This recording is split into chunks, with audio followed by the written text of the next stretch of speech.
జనవరి నెల 31వ తారీఖు శనివారం. ఆ రోజున శని త్రయోదశి. శనివారం త్రయోదశి కలిసి వస్తే శని త్రయోదశి. శనివారం త్రయోదశి పుష్యమి నక్షత్రం కలిసి వస్తే శని త్రయోదశి. శనివారం త్రయోదశి పుష్యమి నక్షత్రం పౌర్ణమికి ముందు వచ్చేటువంటి త్రయోదశి కూడా శని త్రయోదశి. అయితే ఏది ఏమైనా శనివారం త్రయోదశి కలిసి వచ్చిన రోజు సూర్యోదయం టైంకి శనివారం ఉదయం శని త్రయోదశి వస్తే అది శని త్రయోదశి కింద లెక్క. శని త్రయోదశి రోజున తెల్లవారుజామున సూర్యోదయానికి ముందు శనికి అభిషేకం చేయించుకోవడం చాలా విశేషం. అయితే అందరూ శనికి అభిషేకం చేయించుకోవాలి అంటే తెల్లవారుజామున జనం ఎక్కువ మంది ఉంటారు. శనికి అభిషేకం చేయించుకోవడం కుదరదు. మరి పెద్ద పెద్ద వాళ్ళు ఉంటారు, వాళ్ళకి చేస్తారు కదండి. గుడి ధర్మకర్తలో వాళ్ళకి చేసిన తర్వాత మాకు చేస్తారు. తెల్లవారిపోతుంది. మా గత ఏమిటి అంటే అసలు శని త్రయోదశి, శనికి అభిషేకం అసలు దేనికి చేయాలి అనేది ముందు కావాలి. ఏమంటే ఏలినాటి శని ఉన్నవాళ్ళు, అర్ధాష్టమ శని ఉన్నవాళ్ళు, అష్టమ శని ఉన్నవాళ్ళు శనికి అభిషేకం చేసుకోవడం తప్పనిసరిగా చేయాలి, పాటించాలి, తప్పదు. మరి అర్ధాష్టమ శని, 8వ అష్టమ శని, 12వ శని, 1వ శని, 2వ శని ఉన్నవాళ్ళు ప్రతి శనివారం శనికి అభిషేకం చేసుకోవాలి. శని త్రయోదశి రోజున తప్పనిసరిగా శనికి అభిషేకం చేయించుకోవాలి. అట్లా కుదరని పక్షంలో మంచి బ్రాహ్మణ్ణి పెట్టి శనికి మంత్ర జపం చేయించుకోవాలి.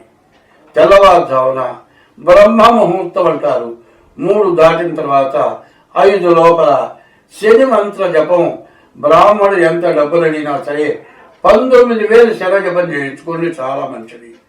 శనికి అభిషేకం చేయించుకోండి. అయితే ఇదంతా ఎందుకు?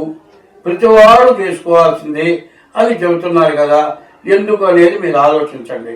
శనికి అభిషేకం చేయించుకోవాలి అనేది చెప్పడం కారణం ఏమిటి? మానవుడు తెలిసి తెలియక చేసే తప్పులు చాలా ఉన్నాయి. మొట్టమొదటి తప్పు ఏమిటో చెబుతున్నామండి. ఒకళ్ళు లేకపోతే 2 పిల్లలు చాలు, 3వ వాళ్ళు అక్కర్లేదు అని ఆపరేషన్ చేస్తున్నారు. కాదండి, పొరపాటున గర్భవతి అయితే గర్భస్రావం చేస్తున్నారు, అది మహాపాపం.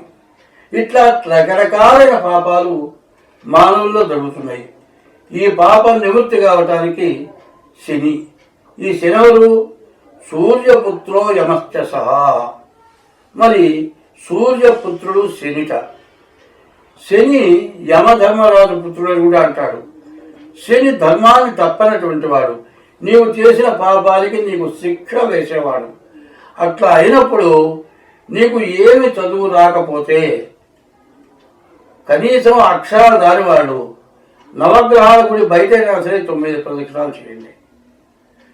నల్ల నువ్వుల నూనె, బజార్లో అమ్మే నూనె కాదు, నల్ల నువ్వులతో నూనె పట్టించుకోండి.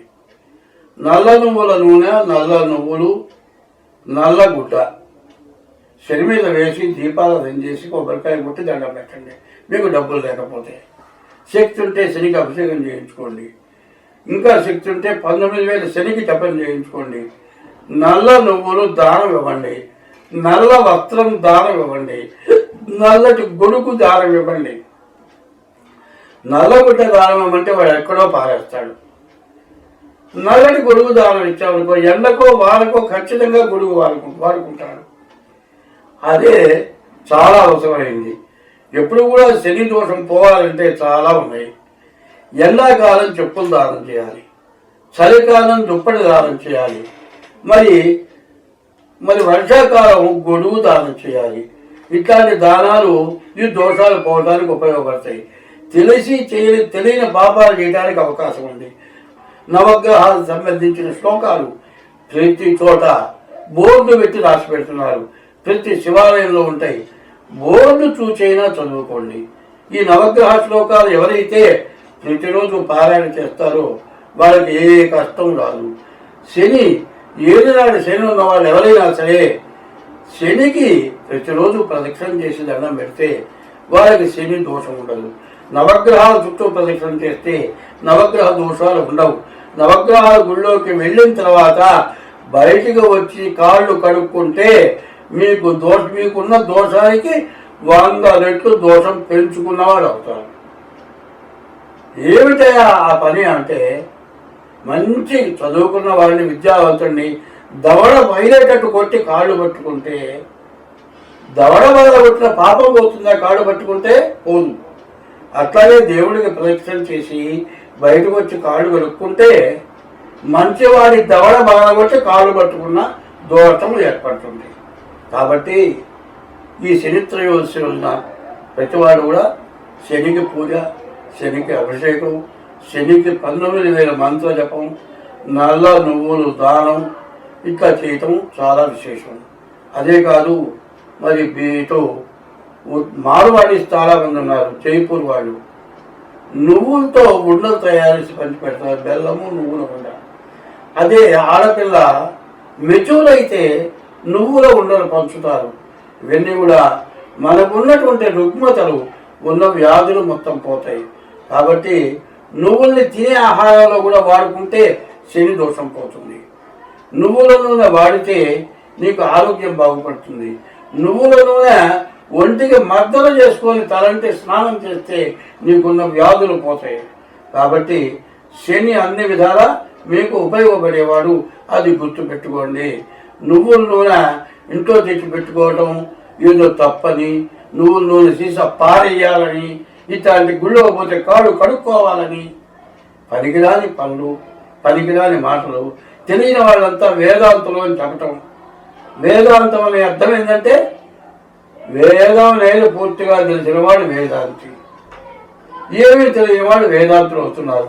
నవగ్రహాల గుళ్ళో పోయి కాళ్ళు కడుక్కోవద్దు. నవగ్రహాల గుళ్ళోకి నూనె సీసా తీసుకెళ్తే అక్కడే పారేసి వస్తున్నారు. నూనె కొద్దిగా వాడుకొని తెచ్చుకోవచ్చు, ఇంట్లో పెట్టుకోవచ్చు, తప్పులేదు. నువ్వుల నూనె ఇంట్లో ఉండి తీరాలి. నువ్వులతో ప్రతి అమావాస్య రోజు పితృదేవతలకు తర్పణ చేయాలి. శని దోషం పోవాలన్నా, పితృదేవతల యొక్క బాధలు పోవాలన్నా నల్ల నువ్వులతో తిల తర్పణం చేయాలి. నువ్వుల నూనెతో అభిషేకం చేయాలి. నువ్వుల నూనె ఒంటికి పట్టించుకొని స్నానం చేయాలి. నువ్వుల నూనె నేతితో సమానంగా తినే ఆహారంలో మరి నెయ్యి వాడే బదులు నువ్వుల నూనె వాడితే తనకు ఉన్నటువంటి కొవ్వు పదార్థాలు మొత్తం పోతాయి, ఆరోగ్యం బాగుపడుతుంది. కాబట్టి శని వల్ల వచ్చే నష్టం మాత్రం ఏమీ లేదు. శని వల్ల అంతా మంచి జరుగుతుంది. కాబట్టి శనిని నమ్మండి, శనికి రోజు అభిషేకం చేయండి. ఇంకా మీకు ఏమి శక్తి లేకపోతే నేను ఒకరికి చెప్పా, తింటానికి తిండి లేని వాడిని నవగ్రహాల గుడి శుభ్రంగా కడగమన్నా. పిల్లలు వదిలేసి సర్వస్వం కోల్పోయి వ్యాపారం పోయి నానా బాధలు పడ్డవాడు ప్రతి ఆదివారం నవగ్రహాల గుడిలో నవగ్రహాలు శుభ్రంగా కడిగేవాడు. సోడా, సర్ఫ్ అన్ని ఇచ్చేవాడు. శుభ్రంగా కడిగిన తర్వాత అతని ఫ్యాక్టరీ తనకు వచ్చింది, తన భార్య వచ్చింది, తన పిల్లలు వచ్చారు. అక్కడికి కోట్లకు వచ్చినాయి. ప్రతి ఆదివారం వచ్చి నవగ్రహాల గుడి కడిగేవాడు. నవగ్రహాల గుడి అంటరాంతి కాదు. కాడు కడుక్కునేది ఎప్పుడు? బాత్రూంలో పోతే కాడు కడుక్కుంటాం, ఏదైనా తొక్కేవంటే కాడు కడుక్కుంటాం. అటువంటి తప్పుడు పని చేయొద్దు. శని త్రయోదశులు అందరూ శనికి అభిషేకం చేయించుకోండి. అందరూ బాగుంటారు. స్వస్తి.